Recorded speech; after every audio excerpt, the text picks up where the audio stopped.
मालेगांव शहर वासियों के लिए ब्लैक डे है, काला दिन। 17 साल ट्रायल चला। हमको अपेक्षा थी, उम्मीद थी कि हमको इंसाफ मिलेगा मालेगांव की आवाम को, लेकिन बोले सबूत नहीं होने की बिना पर इनको निर्दोष करार दिया गया।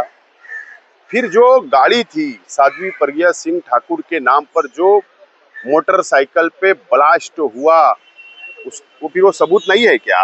ये सवाल है, सवाल है।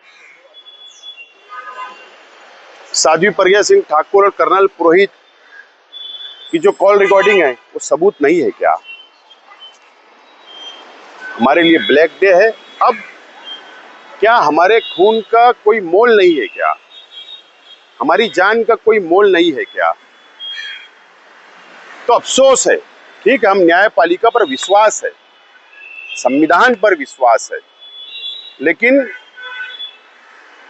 17 साल ट्रायल, 2-3 जज बदलना, अरे फास्ट ट्रैक के अंदर चलाकर जो भी निर्णय होता हम समाधान कर लेते थे। ये 17 साल इंतजार और उसके बाद हमको क्या हाथ आया? नाइंसाफी। बहुत अफसोस की खबर है। बहरहाल इसके ऊपर की भी कोर्ट है। मैं अपील करता हूं कि ऊपर की कोर्ट में हमको जाना चाहिए, सुप्रीम कोर्ट तक ये लड़ाई लड़ना चाहिए। और हेमंत करकरे साहब जिन्होंने ये पर्दाफाश किया था,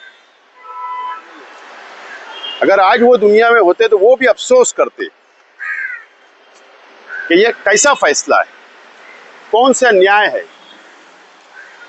इससे ज्यादा आज हम क्या बोल सकते हैं?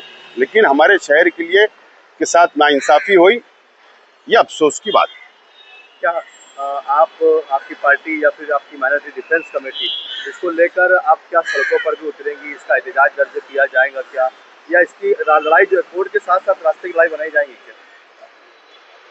अभी कोर्ट का फैसला आया है, पूरा ऑर्डर आने दो, उसके ऊपर हम हमारे लीगल टीम को लेकर बैठेंगे और उसके अंदर क्या रास्ता निकल सकता है, कि रास्ते की लड़ाई या कोर्ट की लड़ाई, इसके ऊपर बाद में हम डिसीजन लेंगे।